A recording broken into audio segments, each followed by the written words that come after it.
வணக்கம். பசியின் வாசிப்புகளில் பார்த்திபன் கனவு 3ஆம் பாகம். ஒற்றர் தலைவன். நல்ல சமயத்தில் வந்து தன்னை காப்பாற்றிய குதிரை வீரனிடம் விக்கிரமனுக்கு நன்றி உணர்ச்சி உண்டாயிற்று.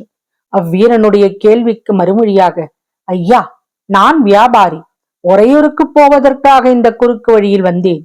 வந்த இடத்தில் இந்த ஆபத்து நேர்ந்தது. நல்ல சமயத்தில் நீங்கள் வந்து உதவி செய்தீர்கள் என்றான்.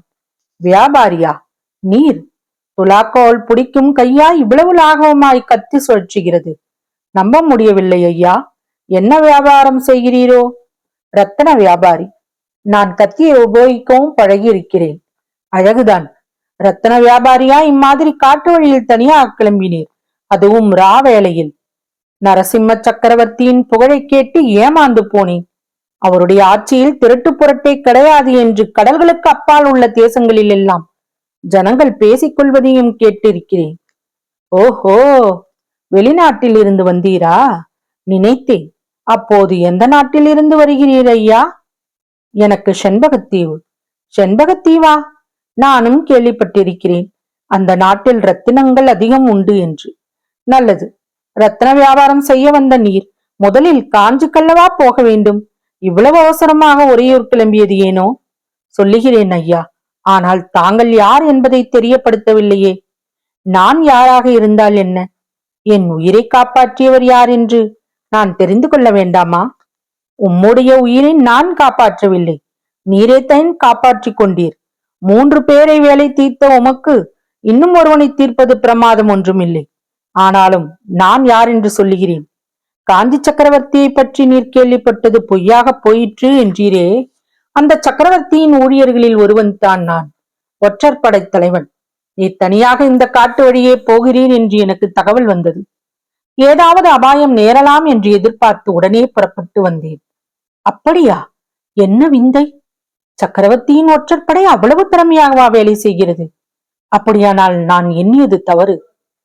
செண்பகத்தீவில் நடக்கும் ஆட்சியைப் போல் அவ்வளவு திறமையாக இங்கே அரசாங்கம் நடத்தாமல் இருக்கலாம் ஐயா. ஆனாலும் எங்களால் முடிந்த வரையில் கொலை களவு நடக்காமல் பார்த்து கொண்டு வருகிறோம். பார்க்க போனால் இரவில் தனி வழியே வந்து 4 உயிர்களின் மரணத்துக்கு காரணமாக இருந்ததின் பொருட்டு உம்மை நான் பிடித்து கொண்டு போய் சக்கரவர்த்தியின் முன்னால் நிறுத்த வேண்டும். விக்கிரமனுடைய கை அப்போது அவனுடைய வாளை இறுக்கி பிடித்ததை நட்சத்திரங்களின் மங்கிய ஒளியில் அவ்வீரன் கவனித்தான். வேண்டாம் ஐயா, வேண்டாம். அவ்விதம் செய்கிற உத்தேசம் எனக்கு இல்லை. அயல் தேசத்திலிருந்து வந்தவரானதால் இந்த வழியின் அபாயம் தெரியாமல் வந்து விட்டீர். உம்மை போல் வேண்டுமென்று விபத்தில் அகப்பட்டுக் கொள்ளுகிறவர்கள் இல்லாமல் போனால் அப்புறம் எங்களுக்குத்தான் என்ன வேலை இருக்கும்? ஒற்றற்படை தலைவன் தான் எதற்காக? நல்லது, நான் வந்த வேலையாகிவிட்டது. பார்க்க போனால் நான் வந்திருக்க வேண்டியதில்லை. யாருடைய உதவியும் இல்லாமல் உம்மை நீரே காப்பாற்றிக் கொள்ளக் கூடியவராக இருக்கிறீர். நான் போய் வருகிறேன் என்றான் அவ்வீரன். விக்கிரமனுடைய உள்ளம் குழம்பிற்று. அவ்வீரனுக்கு தான் தகுந்தபடி நன்றி செலுத்தவில்லை என்று அவன் கருதினான். அன்றியும் அவ்வீரனுடனும் இன்னும் கொஞ்சம் சிநேகம் செய்து கொண்டு உறையூர் போவதற்கு அவனுடைய குதிரையை வாங்கிக் கொள்ளலாம் என்ற ஆசையும் உண்டாயிற்று. இரவை எங்கே எப்படி கழிப்பது என்ற கவலையும் தோன்றிற்று. அப்படி அன்று அந்த சமயத்தில் தாங்கள் வந்திராவிட்டால் ஒருவேளை நான் உயிரிழந்திருப்பேன். எனக்கு உயிர் அளித்தவர் தாங்கள் தான். அதோடு இன்னொரு உதவியும் தாங்கள் எனக்கு செய்ய வேண்டும் என்றான். என்னிடம் யாராவது உதவி கேட்டால் அதை மறுக்கும் வழக்கம் கிடையாது. உதவி கேட்காதவர்களுக்கு கொடுப்பதும் இல்லை. உறையூருக்கு நான் அவசரமாய் போக வேண்டியிருக்கிறது. அதற்கு நீங்கள் தாம் உதவி செய்ய வேண்டும். நீர் கேட்கப் போவது தெரிகிறது. என் குதிரையை கேட்கிறீர். ஆனால் இந்த ராத்திரியில் இனிமேல் இக்காட்டு வழியில் போனால் உம்முடன் குதிரையும் துஷ்ட மிருகங்களுக்கு இரையாக வேண்டியதுதான். உம்மை பற்றி எனக்கு கவலை இல்லை. ஆனால் என்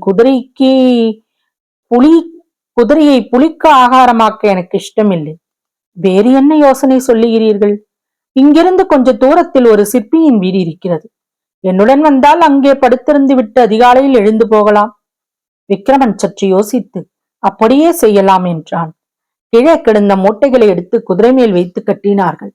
பிறகு வீரன் குதிரையை பிடித்து கொண்டு காட்டுக்குள் புகுந்து செல்ல விக்கிரமனும் அவன் பின்னால் சென்றான். தொடரும். பசியின் வாசிப்புகளை சப்ஸ்கிரைப் பண்ணுங்க நண்பர்களே. லைக் பண்ணுங்க, உங்க நண்பர்களுக்கு எல்லாம் ஷேர் பண்ணுங்க, உங்க கருத்துக்களையும் கமெண்ட்ல பதிவு பண்ணுங்க. நன்றி.